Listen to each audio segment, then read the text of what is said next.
భారతదేశ భవిష్యత్ పార్లమెంటులో మాత్రమే కాదు, గ్రామ సభల్లో కూడా రాయబడుతుంది. ఒక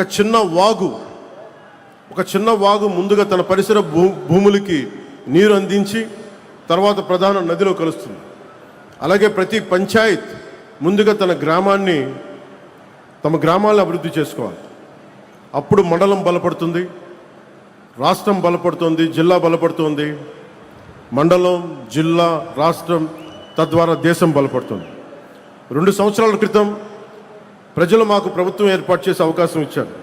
కానీ నేను దాన్ని కేవలం అధికార బదిలీగా చూడం, అది ఒక నమ్మకం బదిలీ. ఆ నమ్మకాన్ని నిలబెట్టుకోవడం మన బాధ్యత. ఆ దిశగా పనిచేస్తున్నాం. నిధుల కోసం మేము పోరాడగలం, విధానాల కోసం నేను పోరాడగలను, అధికారాల కోసం నేను పోరాడగలను. కానీ ప్రజల భాగస్వామ్యం లేకుండా అభివృద్ధి అనేది సాధ్యం కాదు. ప్రజలు పార్టీని కాకుండా వ్యవస్థల్ని నమ్మాలి. పార్టీలు ఉండాలి, వ్యవస్థలను బలోపేతం చేయడానికి ఉండాలి. నాయకుడిని కాకుండా సంస్థల్ని నమ్మాలి, వ్యక్తుల్ని కాకుండా విలువల్ని నమ్మాలి. అప్పుడు మాత్రమే ప్రజాస్వామ్యం శాశ్వతం అవుతుంది. ఏ నాయకులైతే, ఏ పార్టీలైనా కావచ్చు, తెలుగుదేశం కావచ్చు, జనసేన కావచ్చు, భారతీయ జనతా పార్టీ కావచ్చు, వ్యవస్థను బలోపేతం చేసే దిశగా, విలువల్ని కాపాడే దిశగా, ప్రజాస్వామ్యాన్ని బలోపేతం చేసే దిశగా అడుగులేస్తే ఈ కూటమికి తిరుగుండదు. అప్పుడు మాత్రమే గ్రామ స్వరాజ్యం సాధ్యమవుతుంది. అప్పుడు మాత్రమే సామాజిక విశ్వాసం పునరుద్ధరించబడుతుంది. అప్పుడు మాత్రమే వికసిత్ భారత్ సాధ్యమవుతుంది. గ్రామం బలపడితే ప్రజాస్వామ్యం బలపడుతుంది, ప్రజాస్వామ్యం బలపడితే దేశం బలపడుతుంది. అందుకే మా ప్రయాణం కేవలం ఒక గవర్నమెంట్ ఫార్మేషన్ కోసం కాదు, నేషన్ బిల్డింగ్. మన తరం బాధ్యత కేవలం ఈ రోజుని పరిపాలించడం కాదు, రాబోయే తరాలకి బలమైన వ్యవస్థలను అందించడం. మనం తీసుకునే నిర్ణయాలు వచ్చే ఎన్నికల గురించి మాత్రమే కాకుండా వచ్చే తరాల గురించి కూడా ఉండాలి. అదే నిజమైన ప్రజాస్వామ్యం, అదే సుస్థిర అభివృద్ధి, అదే వికసిత్ భారత్కి మార్గం.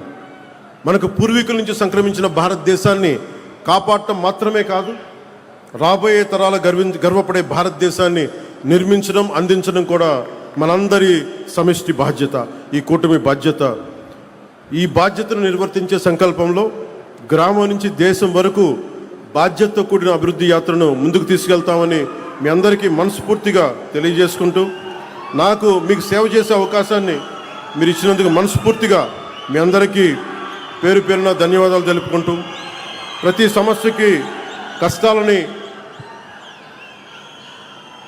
తెలియజేస్తూ, ప్రజలకి ఎప్పటికప్పుడు మమేకమవుతూ, సహాయ సహకారాలు అందిస్తూ ప్రభుత్వాన్ని ముందుకు తీసుకెళ్తున్నాం. ఈ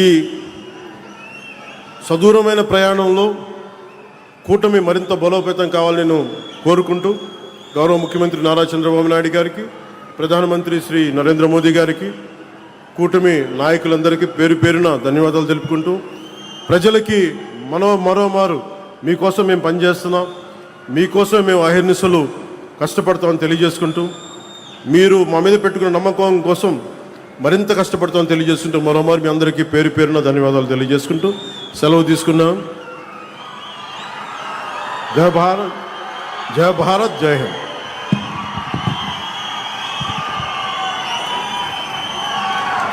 ధైర్యానికి నిర్వచనం, యువతకు స్ఫూర్తి. రాష్ట్ర ఉప ముఖ్యమంత్రి వర్యులు శ్రీ కొణిదెల పవన్ కళ్యాణ్ గారికి హృదయపూర్వక ధన్యవాదాలు.